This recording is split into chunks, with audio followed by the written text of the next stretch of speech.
Welcome to MyFigStix, y'all. We're gonna start this channel off with a bang. I wanted to show y'all my first ever fig tree air layer. Well, actually it's my first air layer ever. I actually thought about doing a couple of these before I shot a video, but I thought, well, that's not very authentic. Why would I do that? I want to show y'all my first ever air layer, good or bad, ugly or pretty. We're about to see my first fig tree air layer. Figgy Ed did tell me, be prepared to have some cuttings as my trees are very young and the limbs are not really thick and hardy yet. So I'm going to try a couple of these. I'm going to try a few different ways. Wanted to take you guys along with me. So welcome to MyFigStix. This will be our first first subject on this. It is a Celeste fig. It is growing very well, but here's what I've noticed with this tree. If you see there, we have one nice center limb coming up, and I kind of want this to be single stem within different scaffolds coming off of that. And then this one, I have all of these different limbs coming out of the bottom. So I was going to take cuttings of these when it goes dormant, but I thought, okay, let me try this air layering thing. I've been watching Figgy Ed a lot here lately.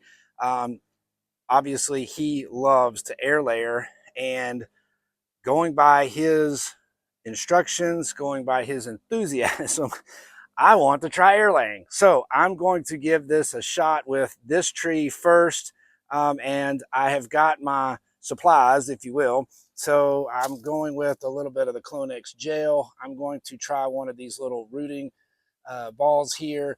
Got me a little knife. I did bring along with me a paintbrush for the rooting gel, as well as a paper towel. I noticed in several of the videos when you're removing the bark and cambium layer that the fig sap comes out. I know that's a little bit harmful for your skin, or can be, so I want to clean that up with a paper towel as I go.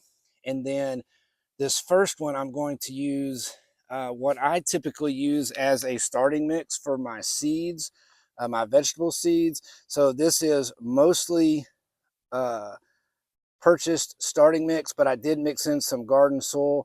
I have it pre-moistened. Let's see if I can get lucky. So no water comes out, but yet it really holds its shape.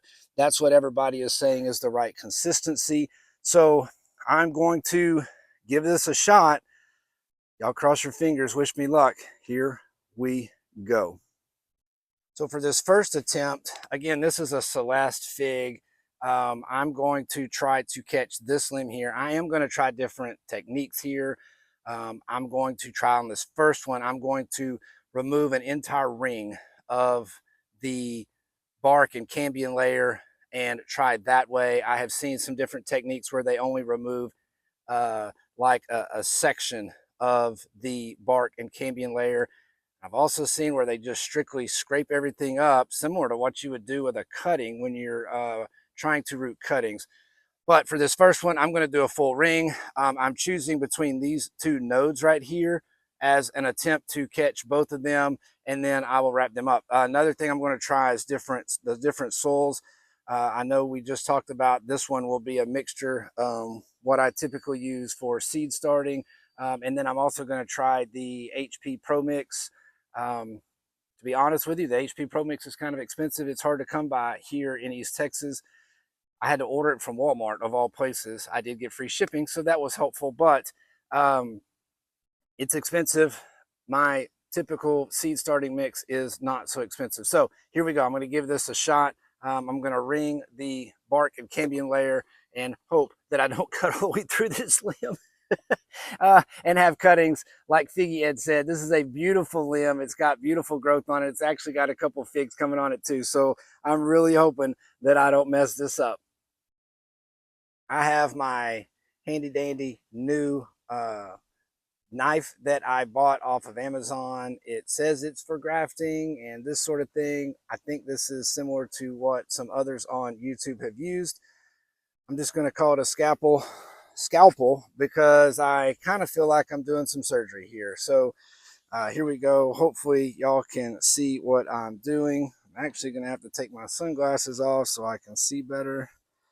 So I'm just going to ring all the way around. I'm just above this node right here. So I feel pretty good that I have that ring. Let me grab a paper towel. It is definitely putting out that fig sap. And then my other ring, let me make sure how far up I can come on this guy.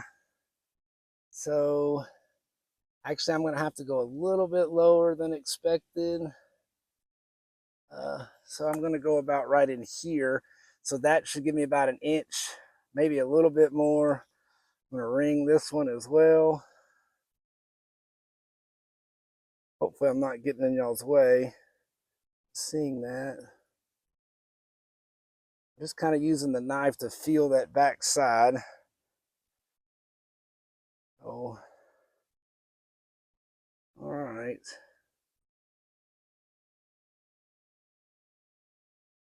Well, let's see how I did here. Now I'm going to try not to cut too hard.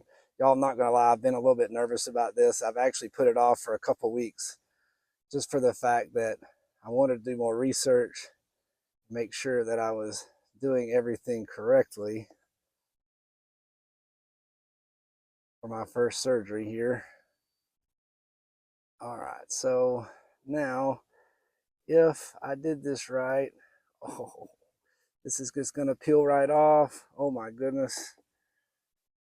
Surely y'all, it can't be that easy. Look at that. Oh, that is beautiful. So hopefully y'all can see that. That's got the green, the cambium layer in there. And if you notice, we're just down to the raw bark. That is absolutely perfect. I cannot believe that went that well for my first try. Now what I'm going to do, shake up my Clonex rooting gel. This is what everybody seems to be using on YouTube. I'm going to use it too. I figure if this many people are using the Clonex rooting gel, got to be good, right? So I'm just going to, I've got a little paintbrush here. I bought a whole set of these paintbrushes because I use it in my garden to pollinate cucumbers and things like that early in the year before the pollinators get here. But this one is now going to be dedicated to rooting gel. So I got that rooting gel on there. Now, a couple of things I have read about this rooting gel is that you need to let it dry, at least somewhat dry. So I'm going to give this just a couple minutes while I prepare my little rooting sphere, ball, whatever this thing is called. I should have paid more attention before I started this video, but I didn't. But I'm going to get that prepared and I'll show you exactly how I'm getting that ready as well. This part I hope is pretty simple, but I have my soil. Again, it is pre-moistened, and I'm just going to pack this in here. Everything I see is you want to pack these so tight, but not so tight that you can't close them. I'm going to try to get some of that bark out of there. Some of that seed starting mix has too large of chunks, but you want the soil to be really, really packed in around the cutting area or the air layer area.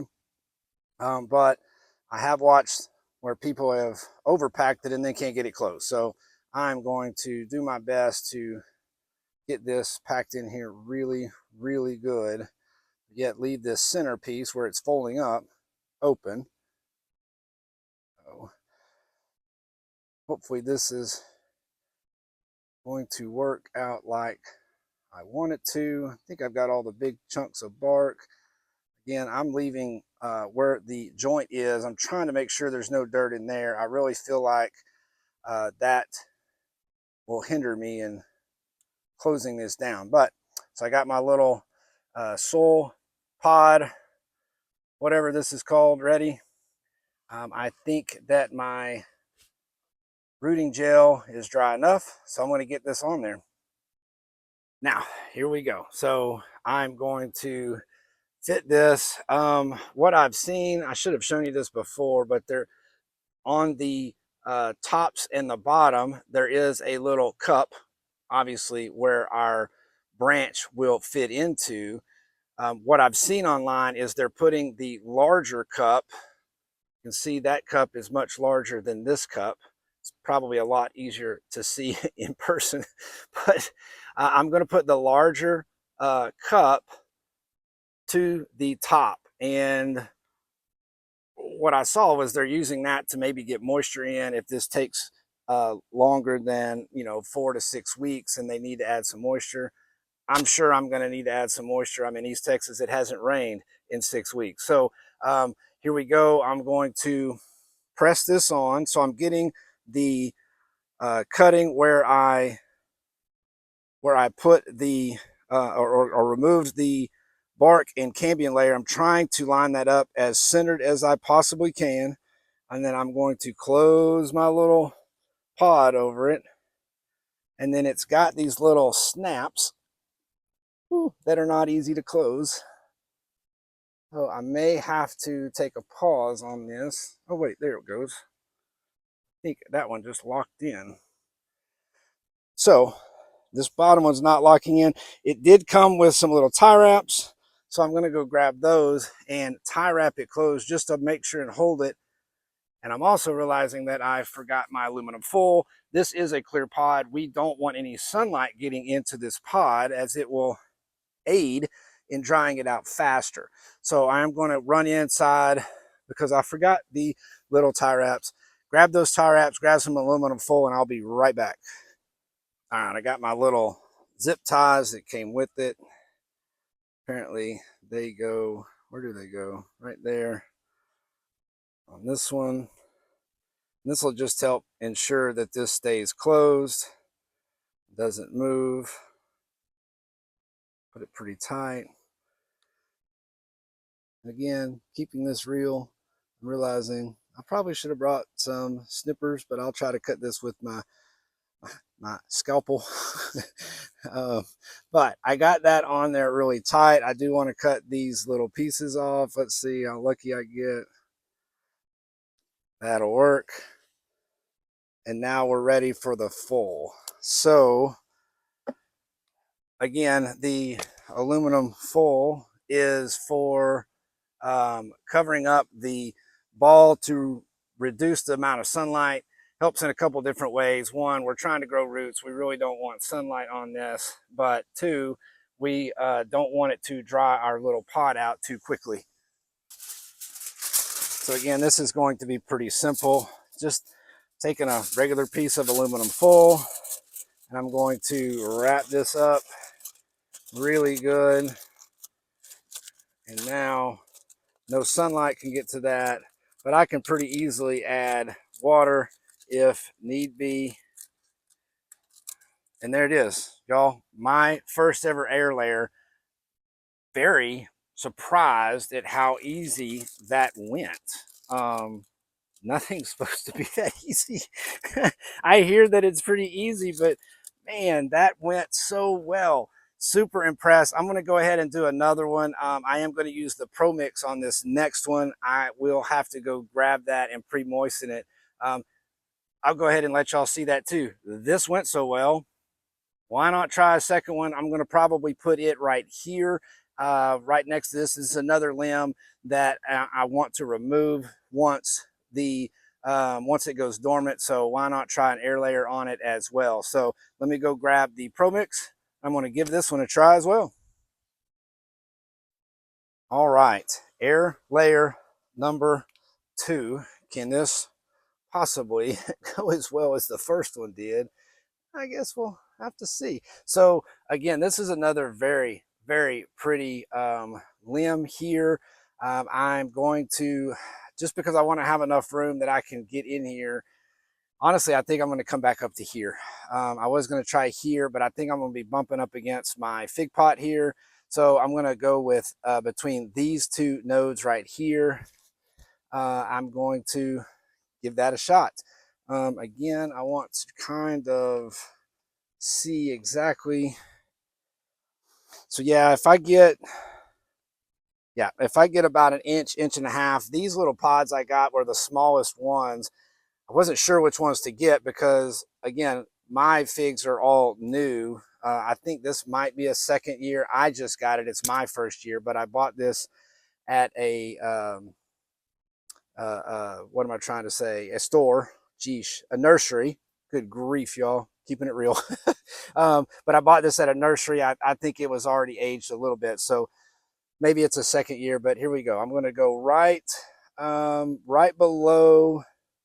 How do I want to do that? Yeah, I'm going to go right below this node right here.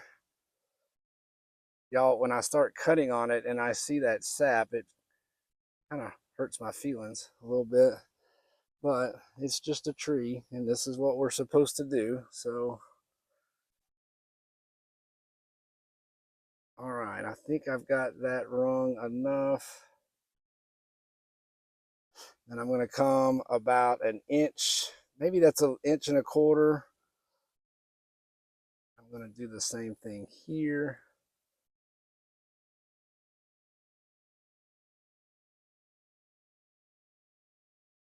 So I'm trying to be as delicate as I can with this. Again, you know, the younger trees, I don't want to have fig cuttings. I'm also trying to keep the sap off of me, and I just got it all on my finger.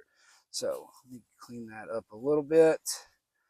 All right, so I have top and bottom rung. I'm going to slice. Ooh, that sliced really easy. All right, let's see if this one works as well as the last. Oh, I think it's going to. All right, so I'm going to peel that bark off. Again, another perfect ring. That worked very, very well. Nothing is connected, so this is a full, complete ring. Looking at the back side, we're all good. So now I'm going to go ahead and get my Clonex put on it and pack my little soil pod. All right, again, Clonex, little paintbrush. Let's paint this on. I already had it shaken up from earlier. I don't really know exactly how much of this to put on. I'm just being pretty liberal with it. And I'm getting above my cuts and below my cuts as well, just for good measure. They're all going to be in the soil. So kind of like a fig cutting, right? Your nodes are where you're going to get your roots from. So why not go ahead and put some hormone on them, since they're most likely going to be in the soil as well. All right, so I'm going to let that dry for just a couple of seconds while I go ahead and prepare my soil pod. I guess it's called, yeah, soil pod. With this one, I am going with the Pro Mix. Y'all, I may now understand why Pro Mix is so expensive. This stuff is light and fluffy, beautiful. This is the HP, so it's high porosity, which is what we really want for air layering. We want that extra air in there, fluffy soil. I have it pre-moistened. You can see it holds together, but I cannot wring any water out of that. So I think I should be good to go. Now I'm understanding why this stuff is so expensive. This was a 2.8 cubic yard bag of the HP Pro Mix, and it was $45. Again, I got it brought in from Walmart. Luckily, there was no shipping cost, so that was very helpful. I was really afraid if I had to order it online, which can't seem to find it around East Texas. I don't know why, but it's not here. So I was really afraid ordering it, I was going to pay a lot for shipping, but Walmart had it for no shipping, so that worked out for me. I'm noticing there's not a lot of bark pieces in here, so that's good as well. So again, I got the center open to where I can close that. I'm also going to make sure I'm got all the dirt around these little pegs in here, so hopefully they'll close together a little better this time. and we'll go ahead and get this put on the new air layer. Just like with the other pod, I'm going to put the larger cup on top in hopes that that helps me add a little water moisture to it. I'm hearing this takes 4 to 6 weeks. It hasn't rained here in 6 weeks like I mentioned earlier, so East Texas summertime, we're kind of used to it. All right, I'm going to line that up as centered as I can. Hopefully y'all can see that. And then close my little pod. Oh, okay, so these don't snap down. These little pods are not wanting to snap nearly as good as I would like them to.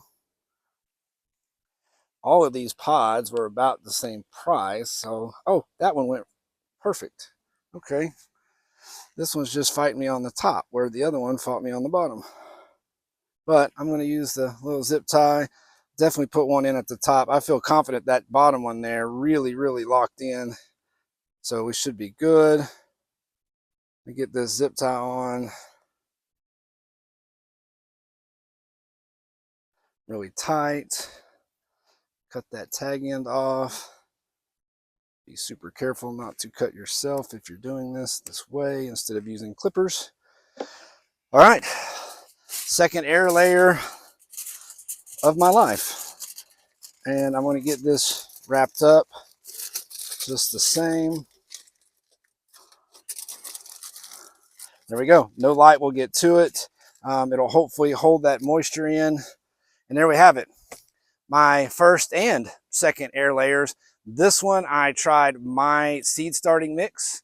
This one has got the more expensive yet much higher quality HP Pro Mix in it. So I'm going to see which one does better. Mark it down, today's date. I don't even know what it is. I think it's the 10th. I think it's August the 10th, and it's 1,000,000 degrees outside. So my phone is trying to overheat. So I'm going to get back indoors with this phone, and I'll come back out this evening and set up some more air layers. All right, there you have it, y'all. My first ever air layer of a fig tree, or any tree for that matter. So I have really begun to enjoy propagation. I'm somewhat fascinated in it, whether we're propagating FigStix cuttings, or whether we're air layering propagation. Even starting seeds for my vegetable garden is a type of propagation, and all of those really interest me, and I like to try new ways of doing anything. I want to find out what works best for me. We see all different styles of everything on YouTube, for that matter, and everyone has a different way. And I think it's important that we look for the way that works best for us. I can watch hundreds of videos and focus in on one style of propagation or seed starting or whatever, but that doesn't tell me which way works best for me. So I'm going to experiment with different soils, different ways of doing the air layer, whether I fully ring it, half ring it, or just scrape the bark and the cambium. I'm going to try different ways. What works best for me? What do I get the best results out of? But I will let y'all know. I did check it. It is August the 10th, so we'll check back on these in a couple of weeks, and I'll let y'all know how it's going. But welcome to MyFigStix. I hope this is a great full video to kick things off with. If you like this, like, subscribe, comment below. Let me know what I did wrong. Let me know what I did right. But welcome to MyFigStix, y'all. Never stop learning, never stop growing. Thanks for watching. All right. That worked so easy this evening when I can actually breathe outside because of the heat. I will try to do some more. This guy right here looks prime for the picking.